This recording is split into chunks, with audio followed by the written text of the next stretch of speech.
ആടുമായിട്ടുള്ള ഒരു ലൈംഗിക ബന്ധത്തിൽ ഏർപ്പെട്ടു എന്ന് പറയുന്ന ഒരു ഞാനിപ്പോ നിങ്ങൾ അവിടെ നിന്ന് ഇവിടം വരെ വന്നോണ്ട് മാത്രമല്ല കൊച്ചിയിൽ അതുകൊണ്ട് മാത്രമാണ്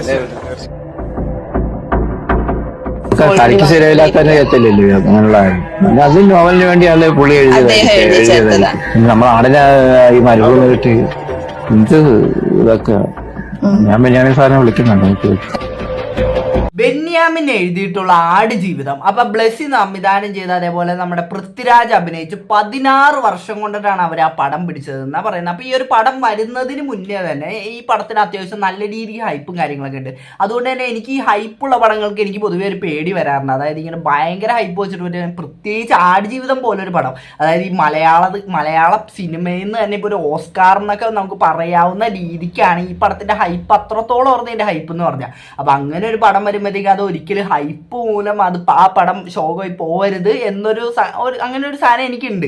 അത് മിക്ക പടങ്ങൾ ഇറങ്ങുമ്പോഴാണ് ഞാൻ ശ്രദ്ധിച്ചിട്ടുള്ളത്. ഭയങ്കര ഹൈപ്പിനകത്ത് വരുന്ന മിക്ക പടങ്ങളും പൊട്ടി പോകാറാണ് പതിവ്. അപ്പൊ ആ ഒരു അവസ്ഥ ആടുജീവിതത്തിന് വരരുതെന്ന് എനിക്ക് ആഗ്രഹമുണ്ടായി. അപ്പൊ എന്തുകൊണ്ടും ആടുജീവിതം എന്ന് പറയണ ആ ഒരു പടം നമ്മുടെ ഹൈപ്പിനൊത്ത ഒരു പടം തന്നെയായിട്ടാണ് എനിക്ക് തോന്നിയത്. കാര്യം ആ ഒരു പടം കണ്ടു കഴിയുമ്പോഴത്തേക്ക് കിട്ടുന്ന ഒരു ഫീൽ ഉണ്ട്. ഞാൻ കഴിഞ്ഞ ദിവസം പോയി കണ്ടായിരുന്നു ആടുജീവിതം. അപ്പൊ ഇത്ര നാൾ ടിക്കറ്റ് കിട്ടണ്ടായില്ല, കഴിഞ്ഞ ദിവസമാണ് കിട്ടിയത്.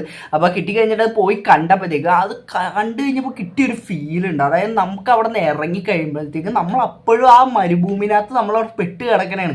അതായത് നമ്മൾക്ക് ആ ഒരു നജീബിൻ്റെ ആ ഒരു ഫീല് മൊത്തം നമുക്ക് കിട്ടുന്ന രീതിക്കാണ് മൊത്തം കിട്ടി. എത്രത്തോളം നമ്മളിലേക്ക് എത്തിയിട്ടുണ്ടെന്ന് അത് നജീബിന് മാത്രമേ പറയാൻ പറ്റുള്ളൂ. അത് പുള്ളി അനുഭവിച്ചതും അതേപോലെ എത്രത്തോളം പടത്തിനകത്ത് കൺവേ ആയിട്ടുണ്ടെന്ന് എല്ലാം അത്. പക്ഷെ നമുക്ക് അതിൽ നിന്നൊരു ഫീല് കിട്ടുന്നുണ്ട്. അപ്പോൾ അത്രത്തോളം അടിപൊളിയായിട്ടാണ് അവർ ആ പടം മേക്ക് ചെയ്ത് വെച്ചത്. പ്രത്യേകിച്ച് പ്രശ്നങ്ങളൊന്നും ഇല്ലാണ്ട് പടം അടിപൊളിയായപ്പോൾ തന്നെ ഞാൻ അത്യാവശ്യം നല്ല രീതിക്ക് തന്നെ ഹാപ്പി ആയി. പക്ഷേ ഈ പടം അങ്ങ് ഇറങ്ങിക്കഴിഞ്ഞത് അതിൻ്റെ പുറകെ തന്നെ വിവാദങ്ങൾ വരാൻ തുടങ്ങി. അതായത് പ്രത്യേകിച്ച് വന്നൊരു വിവാദം എന്ന് പറഞ്ഞു കഴിഞ്ഞാൽ ഈ മരുഭൂമിയിൽ വെച്ചിട്ട് ഈ നജീബ് ആടുമായിട്ട് ലൈംഗിക ബന്ധത്തിൽ ഏർപ്പെട്ടോ എന്നുള്ള രീതിക്കുള്ള ഒരു വിവാദമാണ് കിടന്ന് കറങ്ങിക്കൊണ്ടിരിക്കുന്നത്. അപ്പോൾ നമ്മളിപ്പോൾ ഈ ബെന്യാമിൻ്റെ ഈ ബുക്കിനകത്ത് തന്നെ, അതായത് ഇപ്പോൾ ആടുജീവിതം ബുക്കിനകത്ത് തന്നെ നോക്കുകയാണെങ്കിൽ ഞാൻ ആ ബുക്ക് വായിച്ചിട്ടില്ല. ഞാൻ ആദ്യമേ പറയാം, ഞാൻ ഈ ബുക്ക് വായിച്ചിട്ടില്ല, ഞാൻ സിനിമ മാത്രം കണ്ടിട്ടുള്ളൂ. പക്ഷേ ഈ ബുക്ക് വായിച്ച പലരും അതിന് വാദോരാതിരുന്ന് പറയുന്നത് ഞാൻ കേട്ടിട്ടുണ്ട്. കാര്യം അത്രത്തോളം അടിപൊളിയാണ് അതിനകത്ത് കിട്ടുന്ന ഓരോ ഫീലും എന്നൊക്കെ ബുക്ക് വായിച്ചവർ പറഞ്ഞത് ഞാൻ കേട്ടിട്ടുണ്ട്. പക്ഷേ ഈ ബെന്യാമിന്റെ ബുക്കിനകത്ത് എഴുതിയേക്കുന്ന ഒരു സംഭവമാണ്, അതായത് ഈ ആടുകളുമായിട്ട് ലൈംഗിക ബന്ധത്തിൽ ഏർപ്പെട്ടു എന്നുള്ള രീതിക്കുള്ള ഒരു പോർഷൻ ഉണ്ട് ആ ബുക്കിനകത്ത്. അപ്പൊ ഈ ഒരു സംഭവത്തിനെ പറ്റി നമ്മുടെ നജീബിനോട് തന്നെ ഒരു ഇന്റർവ്യൂവിനകത്ത് ചോദിക്കുന്നതാണ്. അതായത് ഒബിയസ്ലി ഇങ്ങനെ ഒരു സിനിമ വരുമ്പോഴത്തേക്ക് ആ സിനിമയുടെ പ്രമാണിച്ചിട്ട് ഈ നജീബിനാണെങ്കിൽ ഒരുപാട് ഇന്റർവ്യൂകളും കാര്യങ്ങളൊക്കെ വരും. അപ്പൊ അതിന്റെ ഭാഗമായിട്ട് ഒരു ഇന്റർവ്യൂവർ ഇങ്ങനത്തെ ഒരു ചോദ്യം ചോദിക്കുന്നുണ്ട്. അതിന് തന്നെ ആ ചോദ്യം ഒരിക്കലും അവിടെ ചോദിക്കാൻ പാടില്ലായിരുന്നേ ഞാൻ പറയുള്ളൂ. കാര്യം അങ്ങനെ ഒരു മനുഷ്യൻ ഇത്രത്തോളം അനുഭവിച്ചിട്ട് ഇത്രത്തോളം സ്ട്രഗിൾ ചെയ്ത് പുള്ളിയുടെ ഒരു സിനിമ വന്ന് അപ്പോൾ ആ പുള്ളിയുടെ ലൈഫ് എല്ലാവരും കണ്ട് അപ്പോൾ അങ്ങനെയുള്ള ഒരു അവസ്ഥയിനകത്ത് നിൽക്കുമ്പോഴത്തേക്ക് പുള്ളി അത്യാവശ്യം ഹാപ്പി ആയിട്ടൊക്കെ നിൽക്കുന്ന ഒരു സമയത്ത് ഇങ്ങനത്തെ ഒരു കൊനഷ്ട പിടിച്ച ചോദ്യത്തിന് അവിടെ ആവശ്യമില്ലായിരുന്നാണ് എൻ്റെ അഭിപ്രായം. അപ്പോൾ നമുക്ക് എന്തായാലും ആ ഒരു സീനൊന്ന് കണ്ടു നോക്കാം, നജീബിനോട് അത് ചോദിക്കുന്നു. പക്ഷെ ഈ ഒരു സിനിമയ്ക്കകത്ത് അല്ലെങ്കിൽ ആ ഒരു നോവലിനകത്ത് പറയുന്ന ഒരു പോർഷൻ ഉണ്ട്, ഈ മരുഭൂമിയിൽ വെച്ചിട്ട് ആടുമായിട്ടുള്ള ഒരു ലൈംഗിക ബന്ധത്തിൽ ഏർപ്പെട്ടു എന്ന് പറയുന്ന ഒരു പോർഷൻ ഉണ്ട്. അത് സിനിമയിൽ നമുക്ക് കാണാനായിട്ട് പറ്റിയിട്ടുണ്ടായിരുന്നില്ല. സിനിമയിൽ ബെന്യാമിൻ സാറിന്റെ നോവലിനകത്ത് ഇങ്ങനെ വായനക്കാർക്ക് എഴുതേണ്ടി വേണ്ടി അത് എഴുതിയതാണ്. പക്ഷെ ഞാൻ ആടിന് എന്റെ മക്കളെ പോലെ ആടിനെ കണ്ട് എന്റെ മക്കളതല്ല ആടില്ല. അങ്ങനെ ഞാൻ എന്റെ ഒരാടിന് പ്രസവിച്ച ഒരു ആൺകുട്ടിയായിരുന്നു. അപ്പൊ അതിന് നല്ലൊരാളായിരുന്നു. എനിക്ക് നല്ല ഇഷ്ടപ്പെട്ട് അതിനെ ഞാൻ നബീൽ എന്ന് പേരിട്ട് അതിനെ എപ്പോഴും തോളിട്ട് ഉള്ള സമയത്തൊക്കെ കൈ മടി വെച്ചോണ്ടിരിക്കും. അങ്ങനെയൊക്കെയുള്ള സംഭവങ്ങൾ. അല്ലാതെ ഞാൻ ആടിനെ നല്ലപോലെ സ്നേഹിച്ച് പിന്നെ അതിനെ ഒരു പേരിട്ടൊക്കെ വിളിക്കും. മണിയിൽ എന്റെ വായുവിന്റെ അന്നേരത്തെ പേരൊക്കെ വിളിച്ച് നല്ല സന്തോഷത്തോടെ അവരെ ഇങ്ങനെ. അപ്പൊ അങ്ങനെ ഒരു സംഭവം ഉണ്ടായിട്ടില്ല. ഏത് ഈ പറയുന്ന ആടുമായിട്ടുള്ള നമ്മളത് ചെയ്യാൻ പറ്റുമോ? കാരണം കുറെ പേര് ഈ ഒരു സാധനവും പൊക്കി പിടിച്ചിട്ട് വരുന്നുണ്ട്. എല്ലാവരും അങ്ങനെ ചെയ്തു, എന്താണ് നജീബിക്ക് അങ്ങനെ ചെയ്തു എന്നൊക്കെ പറഞ്ഞിട്ട് ഒരുപാട് വാർത്തകളൊക്കെ. അത് നോവലിന് വേണ്ടിയാണ് പുള്ളി എഴുതിയത്. ഞാൻ ആടിനെ 100% ഇങ്ങനെ സ്നേഹിച്ച് വളർത്തി. ഞാൻ കുഞ്ഞുങ്ങളെല്ലാം എന്റെ മടി വെച്ച് ഇങ്ങനെ വളർത്തിക്കൊണ്ട് ഇരിക്കും. പ്രസവിച്ചാൽ ഞാൻ തോളിട്ടുണ്ടല്ലോ പറഞ്ഞു. അപ്പം ആടിനെ അങ്ങനെ ഇത് ചെയ്ത് ഞാൻ ചോദിക്കാൻ ചെയ്തെങ്കിൽ അങ്ങനെ എഴുതിയെന്ന് വെച്ചാൽ അപ്പൊ അതൊക്കെ വേണ്ടി അങ്ങനെ എഴുതുന്നതാണെന്ന് എടുത്ത് പറഞ്ഞു. അല്ലെ നമ്മുടെ ആൾക്കാരൊക്കെ അത് വായിക്കേണ്ടതല്ലേ എന്നൊക്കെ ഞാൻ ചോദിച്ചായിരുന്നു. അതെ, ആ ഒരു നോവൽ പുറത്ത് വന്നപ്പോഴത്തേക്കും ഇതൊക്കെ എല്ലാവരും അറിഞ്ഞിട്ടുണ്ടല്ലോ. ആ ഒരു സമയത്ത് ഫാമിലിന്റെ ഒക്കെ ഉമ്മാന്റെ ഫാമിലിക്കൊക്കെ നമ്മളെ കുറിച്ചെല്ലാം അറിയാവുന്നതാണ്. ഞാൻ ഫാമിലിക്ക് ഇതിങ്ങനെയൊക്കെ അവരോട് ഞാൻ വിവരങ്ങളൊക്കെ പറഞ്ഞത് ഇങ്ങനെയൊക്കെ നോവലിന് വേണ്ടിയൊക്കെ തരില്ല. അല്ലാതെ അങ്ങനെ നമ്മളൊരു സംഭവം ഉണ്ടാകും. അതെനിക്കും വളരെ വിഷമമായിപ്പോ അതിങ്ങനെ എഴുതിയേക്കുന്നു. കാരണം നമുക്ക് നമ്മൾ ആടിനെ ഈ മരുഭൂമിയിട്ട് എന്ത് ഇതൊക്കെ ഞാൻ ബെന്യാമിൻ സാറിനെ വിളിക്കുന്നുണ്ട്. നജീബ് ഇവിടെ ക്ലിയർ ആയിട്ട് പറയുന്നുണ്ട് അങ്ങനെ ഒരു സംഭവം ഉണ്ടായിട്ടില്ല, അത് ആ ഒരു നോവലിന് വേണ്ടിയിട്ട് അത് അങ്ങനെ എഴുതി പിടിപ്പിച്ചതാണെന്നുള്ള രീതിക്ക് നജീബ് ഇവിടെ ക്ലിയർ ആയിട്ട് തന്നെ പറയുന്നുണ്ട്. അപ്പൊ എനിക്ക് പറയാനുള്ളതെന്ന് പറഞ്ഞാൽ എന്തിന്റെ പേരിലാണെങ്കിലും ഇപ്പൊ ഈ ഒരു ഇല്ലാത്ത കഥ ഒരിക്കലും, അതായത് ഇപ്പൊ നജീബ് അങ്ങനെ ഒരു ആടുമായിട്ട് ലൈംഗിക ബന്ധത്തിൽ ഏർപ്പെട്ടു എന്നുള്ള രീതിക്ക് ഒരാളെ പേഴ്സണലി അയാളെ ഡിഫെയിം ചെയ്യുന്ന പോലത്തെ ഒരു കാര്യം തന്നെയാണ് ഇത്.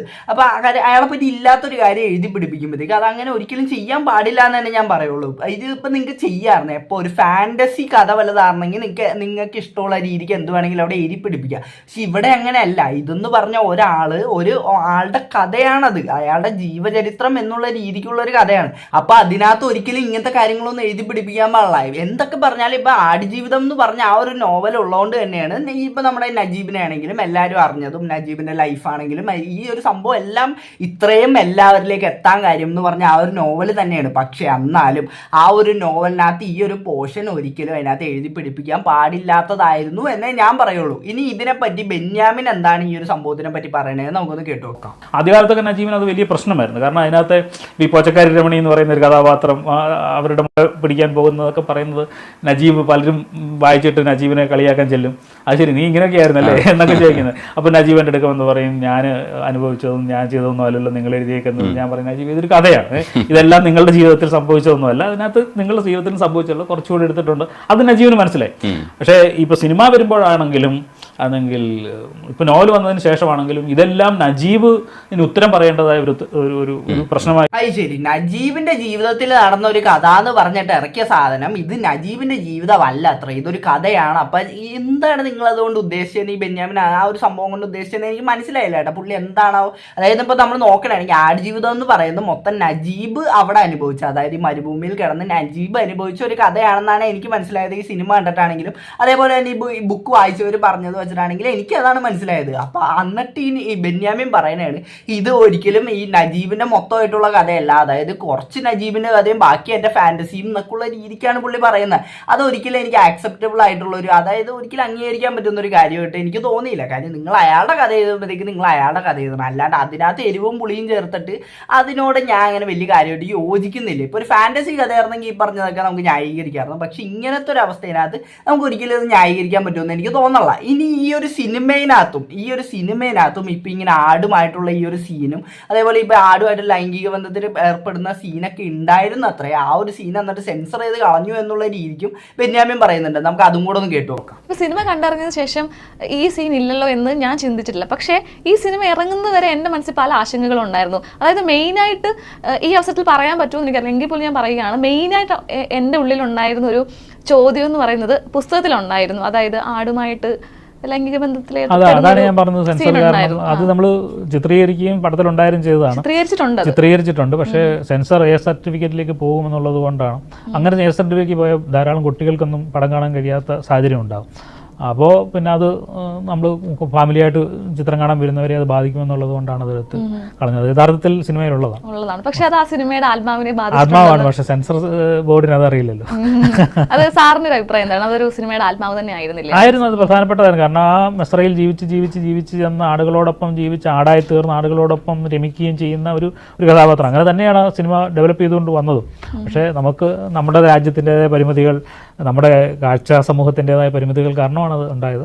ചിലപ്പം എന്തെങ്കിലും ഒരിക്കൽ ഇതൊക്കെ കഴിഞ്ഞ് ഈ വിജയമൊക്കെ കഴിഞ്ഞ വർഷങ്ങൾക്ക് ശേഷം ഇത് OTT-യിലോ ഏതെങ്കിലും ഒക്കെ വരുമ്പോൾ ചിലപ്പോൾ ആ സീനുകളൊക്കെ ഉൾപ്പെടുത്തിയാവാൻ വരുന്നതെന്ന് എനിക്ക്. ആ സീൻ അതിന്റെ ആത്മാവാർന്നത്ര. ഇപ്പൊ നിങ്ങൾക്ക് ഈ ഒരു സംഭവമൊക്കെ പറയുമ്പോഴത്തേക്കും നിങ്ങൾ എത്രത്തോളം ഈ നജീബ് എന്ന് പറഞ്ഞ ഒരാൾ അയാളുടെ ലൈഫിനകത്ത് നിങ്ങൾ ഈ എഴുതി വെച്ച് ഈ ഒരു ഒറ്റ വരി കാരണം മാത്രം അങ്ങേരെ ലൈഫിനകത്ത് എന്തൊക്കെ അനുഭവിച്ചിട്ടുണ്ടാവും, എത്രത്തോളം കളിയാക്കലുകൾ അയാളുടെ ജീവിതത്തിൽ അയാൾക്ക് കിട്ടിയിട്ടുണ്ടാവും, ഇതൊന്നും ആലോചിക്കാനാണ് പുള്ളി ഇരുന്നിട്ട് പറയുന്നത്. ആ ഒരു സീൻ അടക്കം അവിടെ ഷൂട്ട് ചെയ്ത് വെച്ചിട്ട് അടിക്കാൻ പറ്റാത്തത് കാരണം പുള്ളിക്ക് അത്രയും വിഷമമുണ്ടെന്നുള്ള രീതിക്കാണ് പറയുന്നത്. ഒന്നാമതേ ആ ഒരു ബുക്കിനകത്ത് ഇങ്ങനെ ഒരു എഴുതി വെച്ചേക്കണ കാരണം തന്നെ നജീബിന് നല്ല രീതിക്കുള്ള കളിയാക്കലും കാര്യങ്ങളൊക്കെ കിട്ടുന്നുണ്ട്. ഇനി സിനിമയിനകത്തും കൂടെ അങ്ങനത്തെ ഒരു സീൻ വന്നു കഴിഞ്ഞാൽ പിന്നെ പറയണ്ട. കാര്യം ആ സിനിമ ഇപ്പൊ അത്യാവശ്യം നല്ല രീതിക്ക് ഓടിക്കൊണ്ടിരിക്കുന്നതാണ്. അപ്പൊ അതിനകത്തും കൂടെ അങ്ങനത്തെ സീൻ വെക്കാണ്ട് എന്തുകൊണ്ട് നന്നായിന്നേ എനിക്ക് പറയാനുള്ളൂ.